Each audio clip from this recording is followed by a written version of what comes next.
Hello and most welcome एक बार फिर से आप लोग। आज हम लोगों का सेकंड क्लास होगा sexual reproduction in flowering plants का। जैसा कि फर्स्ट क्लास में जो पहला क्लास हुआ था sexual reproduction in flowering plant, उसमें हम लोग कुछ देखे थे बहुत सारा चीज़। पिछले क्लास को हम थोड़ा रिकैप कर दे रहे हैं। पिछले क्लास में हम ये देखे थे कि सेक्सुअल रिप्रोडक्शन जो प्लांट्स में होता है एंजियोस्पर्मिक प्लांट में, वो फ्लावर की वजह से होता है। और फ्लावर में मेल पार्ट होता है एंड्रोसियम और फीमेल पार्ट होता है गायनोसियम। एंड्रोसियम के यूनिट को हम लोग कहते हैं स्टैमेन और गायनोसियम के यूनिट को हम लोग कहते हैं कार्पेल या पिस्टिल। फिर हम लोग स्टैमेन का स्ट्रक्चर देखे थे। स्टैमेन के स्ट्रक्चर में फिलामेंट था, एंथर था और दोनों को जोड़ने वाला कनेक्टिव था। फिर उसके बाद हम लोग देखे थे कि ये जो स्टैमेन होता है, इसका जो एंथर होता है, उस एंथर को हम लोग देखे थे कि एक टिपिकल एंथर जो होता है वो डाइथिकस होता है, यानी कि 2 थीका उसके पास होता है। लेकिन जब उसके सेक्शन को हम लोग काटे थे तो हमको वो 4 चैम्बर में नजर आया था। डाइथिकस जो होता है उसके पास 4 चैम्बर होता है। और कल का डायग्राम, पिछले क्लास का डायग्राम यही था। ये 4 चैम्बर एंथर के टीएस सेक्शन को काटने के बाद ये 4 चैम्बर देखे थे। पिछले क्लास में हम लोग देखे थे कि अंदर जो ये चैम्बर है, ये ब्लैक वाला जो चैम्बर देख रहे हैं, ये वाला, इसको हम लोग कहते हैं पोलन चैम्बर। इसको हम लोग कहते हैं पोलन चैम्बर। इसी को हम लोग माइक्रोस्पोरेंजियम कहेंगे, पोलन चैम्बर या माइक्रोस्पोरेंजियम। तो एनसीईआरटी आपका वर्ड माइक्रोस्पोरेंजियम यूज किया है। वो भी हम एनसीईआरटी जब आप लोगों को दिखाएंगे, एनसीईआरटी आज लाएंगे, जब एनसीईआरटी पढ़ेंगे एक बार, उसके बाद डिटेल में आप लोगों को सब पता चलेगा। फिलहाल आप देखिए कि ये माइक्रोस्पोरेंजियम है। इस माइक्रोस्पोरेंजियम के सबसे बाहर वाला जो लेयर था, जो ये ब्लू कलर का हम लेयर बना रहे हैं, ये पोलन चैम्बर। फर्स्ट लेयर जो बाहर है, मतलब कि पोलन चैम्बर के जस्ट बाद वाला जो लेयर था वो था टेप्टम। कल बताया था टेप्टम के बारे में। टेप्टम न्यूट्रिटिव इन नेचर होता है, ये न्यूट्रिशन प्रोवाइड कराता है और ये पॉलीपोलोइडी होता है। ठीक है। टेप्टम के बाद 1 से 3 सेल का, 1 से 3 लेयर का एक लेयर होता है, इसको कहते हैं मिडिल लेयर। मिडिल लेयर और टेप्टम कॉमन लेयर था, ये भी पिछले क्लास की बात है। लेकिन उसके बाद एक और लेयर था जो कि कॉमन नहीं था, जो हर जगह लेयर जा रहा था। उस लेयर को हम लोग कहते हैं इंडोथेसियम, यानी कि इंडोथेसियम। अब इंडोथेसियम के बाद, आज बता रहे, इसको कल नहीं बताए थे, इंडोथेसियम के बाद जो लेयर बच रहा है, ये ब्लैक वाला जो मेन लेयर है, सबसे बाहर वाला लेयर जो बच रहा है, उसको कहते हैं एपिडर्मिस। उसको क्या कहते हैं? एपिडर्मिस। ये डायग्राम आप लोग का क्लियर हो गया। फिर से हम लोग अंदर से चल रहे हैं। Pollen chamber, first layer टेप्टम, second middle layer, middle layer के बाद इंडोथेसियम, इंडोथेसियम के बाद एपिडर्मिस। यानी कि अब अगर आपसे कोई पूछेगा किसी भी एंथर के सेक्शन को हम काट रहे हैं तो उसका आउटर मोस्ट लेयर कौन है? फटाक से बोलेंगे एपिडर्मिस। उसके बाद क्या है? इंडोथेसियम। उसके बाद क्या है? Middle layer. उसके बाद क्या है? टेप्टम।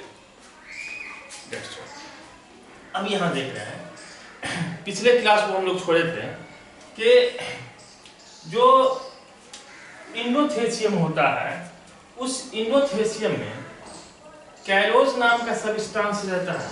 लेट अस सपोज ये इंडोथेसियम है, तो यहाँ पे कैलोस है, एक फाइबरस सबस्टांस कैलोस बताए थे। लेकिन ये कैलोस इस लाइन के पास बीच में नहीं होता। यहाँ होगा कैलोस, कैलोस भरा हुआ है इसमें, लेकिन यहाँ पे कैलोस नहीं है। ये पोजीशन और ये पोजीशन हम पिछली क्लास में बताए थे, यहाँ पे कैलोस नहीं होता है। कैलोस क्यों नहीं होता है वो आज बताएंगे। यहाँ कैलोस है, ये सब में कैलोस भरा है, कैलोस भरा है, लेकिन यहाँ पे कैलोस नहीं है, यहाँ पे भी कैलोस नहीं है। कैलोस इसलिए नहीं है, यानी कि यहाँ पे फाइब्रस थिकनिंग नहीं है। फाइब्रस थिकनिंग जो इंडोथेसियम का होता है, जिसको कैलोस कहते हैं, वो यहाँ पे और यहाँ पे नहीं है। ये जो लाइन है, इस लाइन को हम लोग कहते हैं लाइन ऑफ डेहिसेंस। इस लाइन को हम लोग कहते हैं लाइन ऑफ डेहिसेंस, यानी कि ये जो लाइन है, इस लाइन ऑफ डेहिसेंस के पास इंडोथेसियम में कैलोस का थिकनिंग नहीं होता है। क्यों नहीं होता है? क्योंकि अगर ये होता तो एंथर मैच्योर होने के बाद यहाँ से रप्चर नहीं कर पाता, फट नहीं पाता। अगर ये फटेगा तभी ना इसके अंदर का पोलन ग्रेन बाहर निकलेगा आफ्टर रप्चरिंग। तो जब मैच्योर होता है तो चूंकि यहाँ पे इंडोथेसियम का जो वाल है यहाँ पे कैलोस नाम का सब्सटेंस नहीं है, इसलिए यहाँ से रप्चर हो जाता है। तो ये जो लाइन है इस लाइन को हम लोग कहते हैं लाइन ऑफ डेहिसेंस। यहाँ पे नो फाइब्रस थिकनिंग लिखे हुए हैं। लाइन ऑफ डेहिसेंस के पास कोई फाइब्रस थिकनिंग नहीं होता है। तो ये लाइन ऑफ डेहिसेंस है, यहाँ पे नो फाइब्रस थिकनिंग, यहाँ पे फाइब्रस थिकनिंग नहीं है। After maturation of anther dehiscence is occurs due to, यानी कि ये मैच्योर होगा, ये एंथर है पूरा, ये मैच्योर होगा, मैच्योर होने के बाद इसको रप्चर करना है, रप्चर होगा ये इसी साइड से ये रप्चर होगा और इसके अंदर का जो इस सब के अंदर पॉलन ग्रेन बनेगा इसके अंदर इसके अंदर इसके अंदर वो सब बाहर निकलेगा। तो कह रहा है after maturation of anther dehiscence is occurs due to, यानी कि फटता क्यों है? ये एंथर मैच्योरेशन होने के बाद फटता क्यों है, इसका डेहिसेंस क्यों होता है? दो चीजें। पहला लाइन ऑफ डेहिसेंस, यानी कि इसके पास एक लाइन ऑफ डेहिसेंस है जिसके कारण एंथर रप्चर हो जाता है मैच्योरेशन के बाद। दूसरा hygroscopic nature of anther. Anther का नेचर क्या होता है? हाइग्रोस्कोपिक। ये दोनों रीजन है जिस रीजन के कारण एंथर का डेहिसेंस होता है। ये क्वेश्चन पूछ सकता है कि एंथर का डेहिसेंस क्यों होता है? तो एंथर का डेहिसेंस इसलिए होता है क्योंकि मैच्योरेशन जब हो जाता है एंथर तो मैच्योर होने के बाद उसके पास लाइन ऑफ डेहिसेंस है और उसका हाइग्रोस्कोपिक इन नेचर है। एंथर जो है वो हाइग्रोस्कोपिक इन नेचर है, यानी कि वाटर को पसंद करता है, इसलिए जो है हो जाता है। ठीक है, लेकिन यहाँ पे एक चीज है, ये सब लगभग पिछला क्लास था, इसमें दो चीज नया जाने हैं, इसको आप लोग नोट कर लीजिए। लाइन ऑफ डेहिसेंस के बारे में एपिडर्मिस छूटा हुआ था, वो जो डायग्राम कल जो डायग्राम था उसी में एपिडर्मिस ऐड कर लीजिए। ये चारों मिलकर के जो है लेयर बनाया, ये चार मिलकर के चारों का चारों जो है इसको सिस्टमेटिक से याद करेंगे। बाहर से आएंगे तो सबसे बाहर एपिडर्मिस, उसके बाद इंडोथेसियम, उसके बाद मिडिल लेयर, उसके बाद टेप्टम। अंदर से चलेंगे तो पोलन चेंबर, पोलन चेंबर के बाद टेप्टम, टेप्टम के बाद मिडिल लेयर, मिडिल लेयर के बाद इंडोथेसियम और सबसे बाहर का एपिडर्मिस। तो पहले इतना आप लोग नोट करिए। उसके बाद एनसीईआरटी का कुछ स्टेटमेंट है उसको हम देखेंगे। अब देखिए, इसको नोट करना है। इसको डायग्राम कल जो बनाए थे उसी में जो बाकी रह गया था एपिडर्मिस, एपिडर्मिस को शो कर दीजिए। और ये जो हमारा पोलन चेंबर है, इस पोलन चेंबर के अंदर जो टिश्यू रहता है वो स्पोरोजिनस टिश्यू रहता है जो डिप्लॉयड इन नेचर है 2n, ये याद रखना है। स्पोरोजिनस टिश्यू रहता है पोलन चेंबर में, जो टिश्यू रहता है उसको कहते हैं स्पोरोजिनस टिश्यू और उसका नेचर 2n डिप्लॉयड है।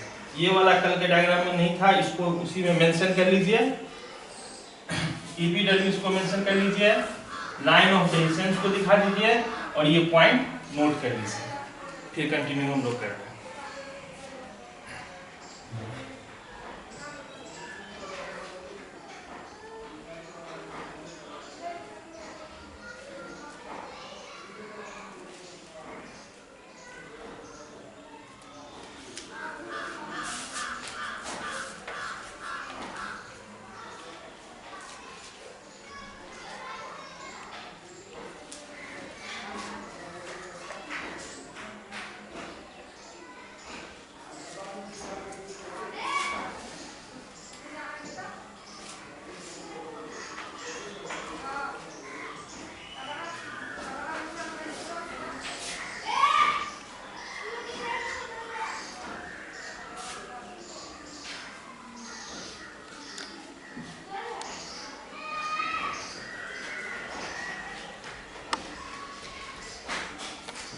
चलिए अब आप लोग मेरे साथ साथ बोलिएगा। टीएस अगर हम लोग एंथर का काट रहे हैं तो सबसे बाहर का लेयर एपिडर्मिस, सबसे बाहर जो लेयर है वो कौन है? एपिडर्मिस। एपिडर्मिस के बाद इंडोथेसियम, इंडोथेसियम के बाद मिडिल लेयर, मिडिल लेयर के बाद टेप्टम, टेप्टम के बाद अंदर पोलन चेंबर जिसको माइक्रोस्पोरेंजियम भी कहते हैं। एनसीईआरटी माइक्रोस्पोरेंजियम भी कह रहा है। एनसीईआरटी में लिखिएगा, लिखा हुआ स्ट्रक्चर ऑफ माइक्रोस्पोरेंजियम क्या कह रहा है सुनिए। In a transverse section, a typical microsporangium appears near circular in outline. क्या सर्कुलर है? माइक्रोस्पोरेंजियम कैसा है? सर्कुलर। फिर कह रहा है it is generally surrounded by 4 layers. बता दिए 4 लेयर्स कौन कौन? Epidermis, endothelium, middle layer and टेप्टम। कह रहा है the outer 3 wall layers perform the function of protection। ये याद रखना है, आउटर 3 मतलब कौन कौन? आउटर 3 मतलब कौन कौन? एपिडर्मिस, एंडोथेलियम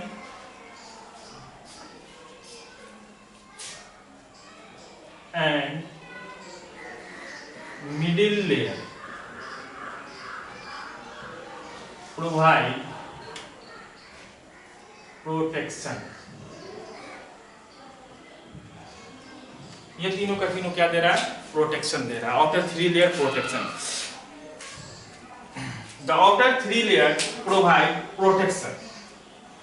फिर कह रहा है कि the inner most layer is टेप्टम। सबसे अंदर का लेयर कौन है? टेप्टम, जो कि क्या करता है? नॉरिशमेंट देता है, यानी कि न्यूट्रिशन प्रोवाइड कराता है। एक और चीज यहां लिखा है CRT, cell of the tapetum having dense cytoplasm and generally more than 1 nucleus। ये बात आप लोग लिख लीजिएगा एनसीईआरटी में। Tapetum sales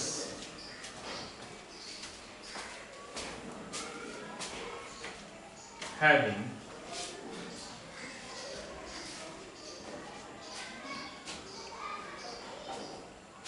dense cytoplasm and more than 1 nucleus।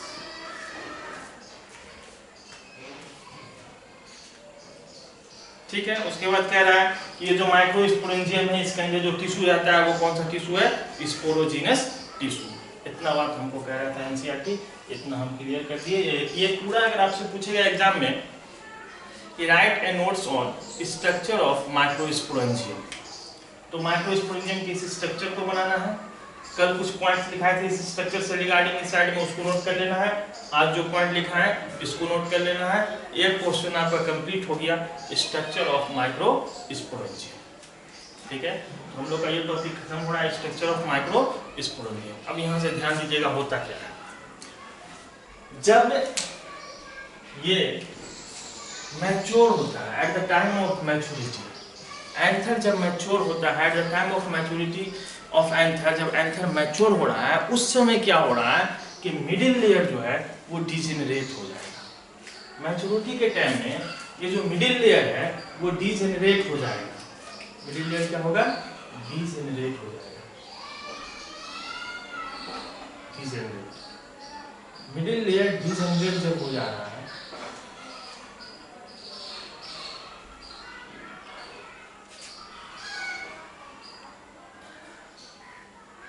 Maturity के टाइम में मिडिल लेयर डिजेनरेट हो जा रहा है। और ये जो हमारा है ये चेंबर ऐसे होता है, यहाँ से मिडिल लेयर डिजेनरेट हो जा रहा है।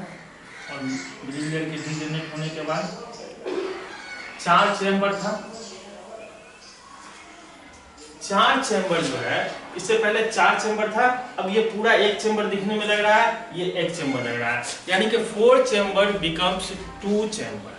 देखिए मैच्योरिटी के टाइम में क्या हो रहा है? मिडिल लेयर डिजेनरेट हो जा रहा है, जिसके कारण जो 4 चेंबर था अब वो एक चेंबर और एक चेंबर, क्या चेंबर में चेंज हो गया?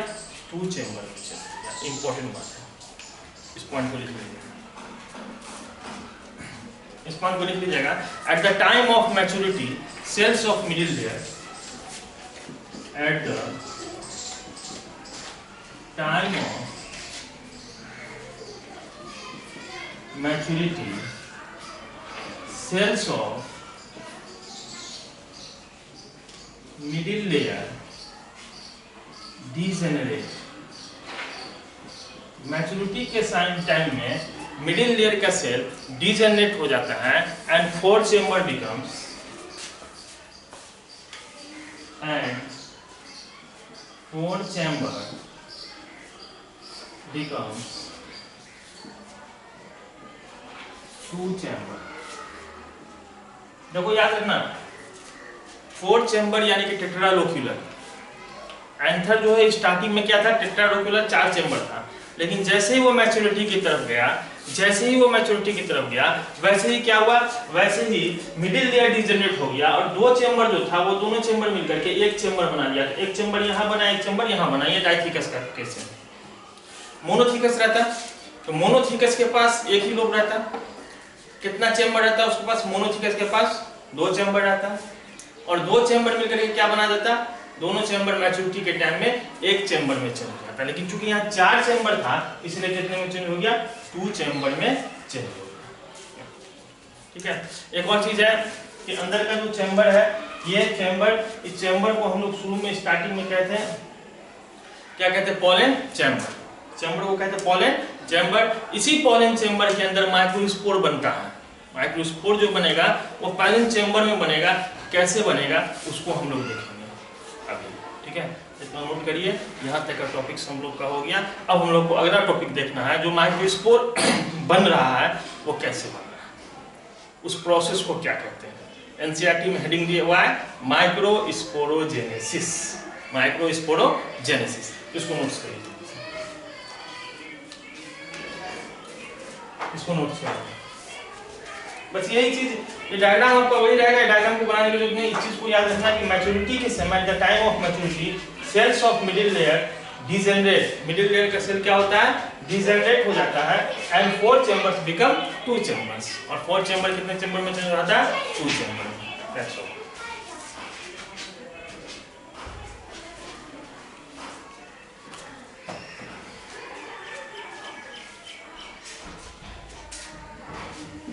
इस डायग्राम की जरूरत नहीं पड़ेगी, इसको हम हटा रहे हैं।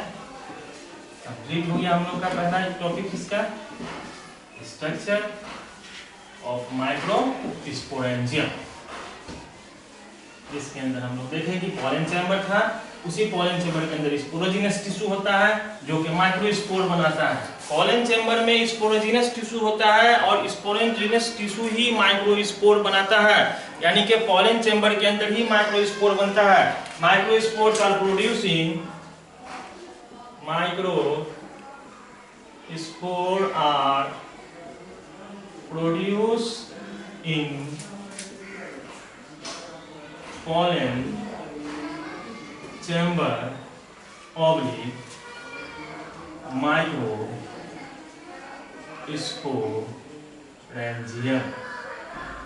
माइक्रोस्पोर जो बनेगा वो पोलन चैम्बर या माइक्रोस्पोरेंजियम में बनेगा। कैसे बनेगा अब हम लोग देखेंगे। जैसा कि हम जाने कि पोलन चैम्बर के अंदर स्पोरोजिनस टिश्यू था। क्या था, स्पोरोजिनस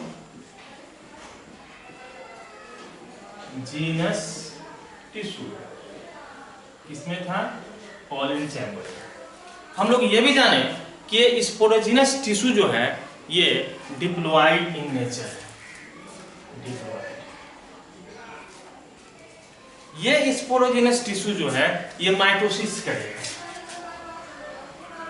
क्या करेगा, माइटोसिस। जब ये स्पोरोजिनस टिश्यू माइटोसिस करेगा तो ये और ज्यादा स्पोरोजिनस टिश्यू बनाएगा, यानी कि मोर स्पोरोजिनस टिश्यू बनाएगा। मोर स्पोरोजिनस टिश्यू। और ये भी जितना बनेगा ये भी सब होगा 2n। ठीक है। या इसी में से कुछ स्पोरोजिनस टिश्यू इसमें से, या ये जो बन गया इसमें से, ये acts like microspore mother cell, यानी कि माइक्रोस्पोर मदर सेल की तरह बिहेव करना शुरू करेगा। यानी कि इसमें से कुछ क्या करेगा, बिहेव लाइक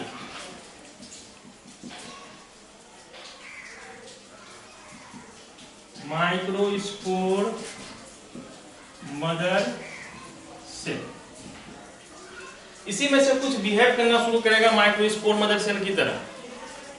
तो हमको एक चीज बताइए, स्पोरोजिनस टिश्यू 2n था, माइटोसिस हुआ, माइक्रोस्पोर मदर सेल बना, ये 2n होगा या n होगा, ये भी 2n होगा। कि माइटोसिस के बाद 2n का 2n ही रहेगा, तो ये भी क्या है, डिप्लॉयड है।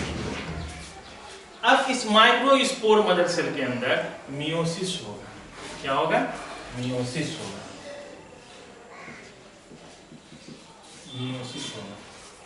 माइक्रोस्पोर मदर सेल के अंदर मियोसिस होगा, और जब मियोसिस होगा तो बनेगा माइक्रोस्पोर टेट्राड। क्या बनेगा, माइक्रोस्पोर टेट्राड बनेगा। इंपॉर्टेंट बात, माइक्रोस्पोर मदर सेल के अंदर मियोसिस हुआ और बना माइक्रोस्पोर टेट्राड। ये जो प्रोसेस है माइक्रोस्पोर मदर सेल से माइक्रोस्पोर बनना, इसी प्रोसेस को हम लोग कहते हैं माइक्रोस्पोरोजेनेसिस, जो कि आपका अगला हेडिंग है। अगला हेडिंग यही है, माइक्रोस्पोरोजेनेसिस। हो गया माइक्रोस्पोरोजेनेसिस खत्म। Formation of microspore, formation of microspore from microspore mother cell is called microsporogenesis। लेकिन एक चीज, माइक्रोस्पोर मदर सेल के अंदर क्या हुआ, मियोसिस। 11 में सब पता है, माइटोसिस हो रहा है तो 2n का 2n ही रह रहा है, लेकिन यहाँ मियोसिस हो रहा है तो ये माइक्रोस्पोर टेट्राड क्या हो जाएगा, हैप्लॉइड हो जाएगा, मियोसिस। अब ये माइक्रोस्पोर टेट्राड जो है ये जर्मिनेट करेगा।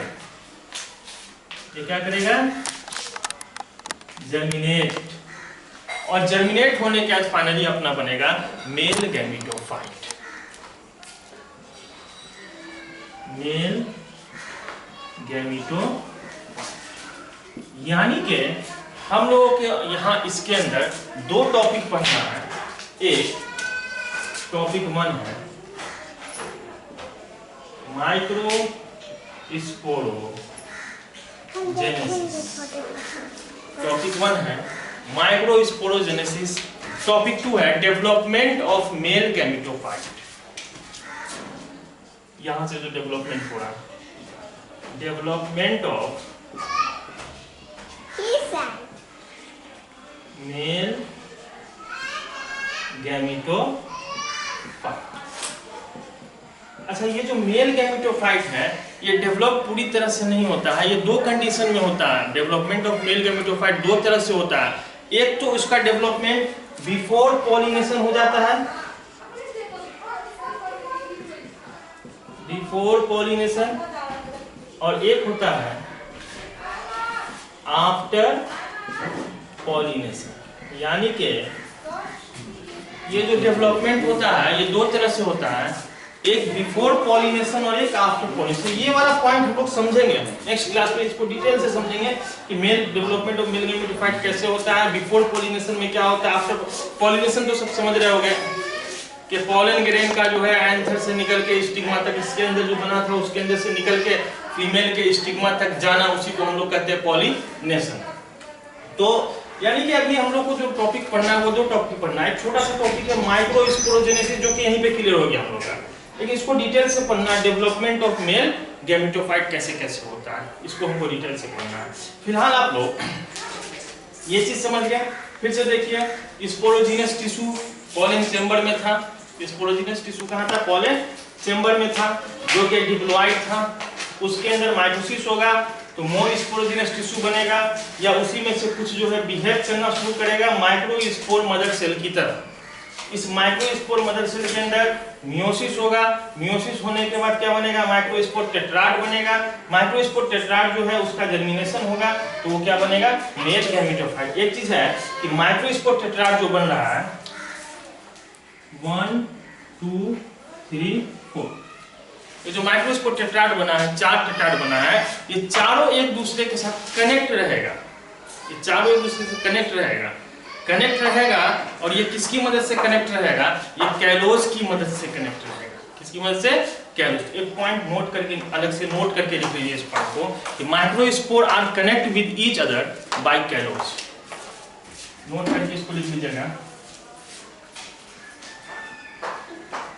माइक्रोस्पोर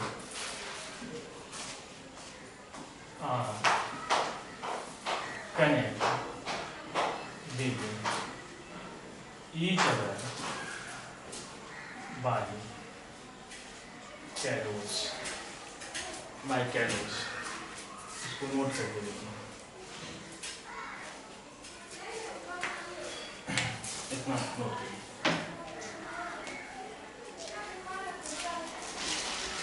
इतना नोट करिए।